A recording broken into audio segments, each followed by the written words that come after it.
السلام عليكم، مرحبا بكم في فيديو جديد ووصفة جديدة. وصفة النهار اليوم هي شوفلاغ. كما راكم تشوفوا عندي شوية شوفلاغ هنا.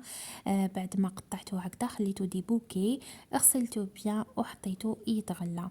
من جهة أخرى كان عندي شوية حليب وحبة بيض، شوية فلفل الكحل، شوية ملح. كما راكم تشوفوا هكذا نبدا نضرب فيهم تخي بيان. ضفت لها شوية توم ولا سنينة تكون صغيرة، مع شويه كركم على جال اللون هذا ما كان. كيما راكم تشوفوا لهنا بديت ندرب هكا فيه تخي بيان. من بعد نبدا نضيف له الفرينه تدريجيا حتى نتحصل على واحد القوام. دوك تشوفوا كيفاش داير. بعد ما يغلي لي هذاك الشوفلاغ راح اكيد ندير له قطره شويه ملح. واللي ما يحبش هذيك الريحه اللي تقعد في الدار انه تجي ريحه شويه كريهه، راح نديروا له ورقه رند. من بعد يستقطرنا راح نغمسو في هذيك الفرينه والحليب اللي درتهم، نغمسو نبدا نقلي فيه هكذا ونوجدو نحطو دو كوتي. من جهه اخرى كان عندي شويه دجاج درتو مريقه بيضه كما راكم تشوفوا لهنا، جات بزاف بنينه وخاطره كما راكم تشوفوا هكذا. وسربيتو وكان هذا هو فطورنا مع سلطه. ربي يقنعنا ويقنعكم ان شاء الله تعالى. ديروا في بالكم بلي ما راحش يشرب لكم الزيت بزاف وراح يجي بزاف بنين. حنايا رافقته بالخبز بالقمح الكامل اللي كنت حضرته من قبل. من جهه اخرى هنا كنت شريت هاد الفلفل الدريس، كميه قليله يعني باش نسييه ونعود نطيب به باذن الله انه بزاف بنين في الماكله تاعو. هنايا حكمته خليته في المنقوع تاع الماء سخون هكذا.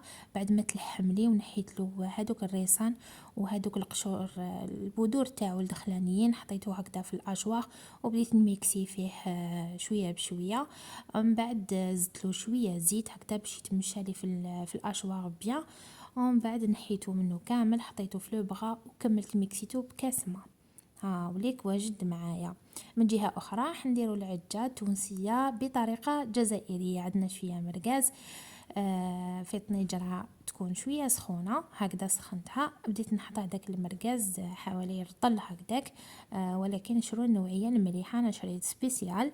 ما تشروش هذاك اللي كي يدبالي واللي ما كاش كامل وشغل بلاستيك، ما تحسوش كاع بلي راكم تاكلوا في اللحم.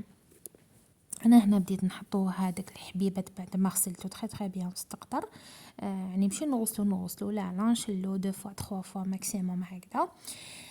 من بعد بدا يدبال لي نغمو شويه يعني نغطيه ونخليه على نار قليله، فريمون قليله باش منها يطيب ومنها يطلق هذاك الماء. بعد ما بيكيتو شويه شويه هكذا شو يطلق في الماء تاعو.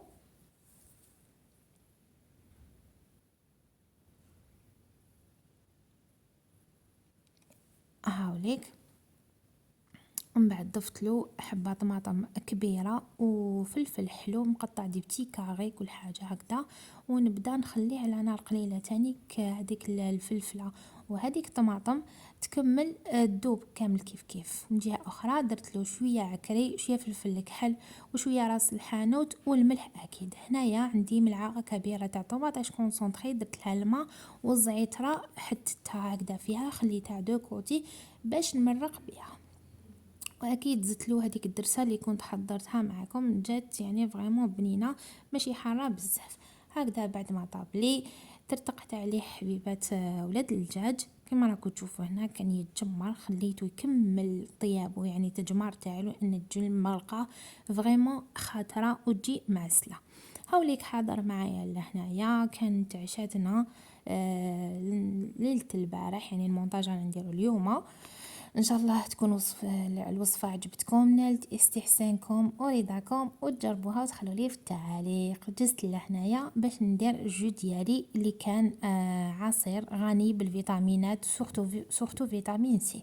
كانت عندي جزر هنايا، يعني درتها في هذا الروبو. فريمون ما ندمتش اللي شريته، كنت ديجا درت معكم وصفات تاع جو. بعد ما غسلتها وقشرتها وقطعتها هكذا درتها تتميكسر بيان مع اللي كانت عندي زوج حبات قارص. نحيت لهم لوزاست وحده من بعد قشرتهم كامل وكان فيه اللب هذاك والعظام هذوك نورمال. هاد الروبو ينحي القشرة ويعطي لك غير القلب، هذا ما كان الماء تاع هذيك الفاكهة ولا الخضرة.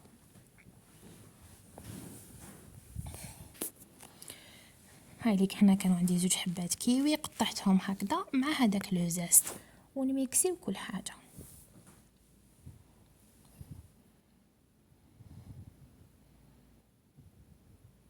هنا زدتلو وحده ياغورت ناتور ووحده بذوق الفانيلا.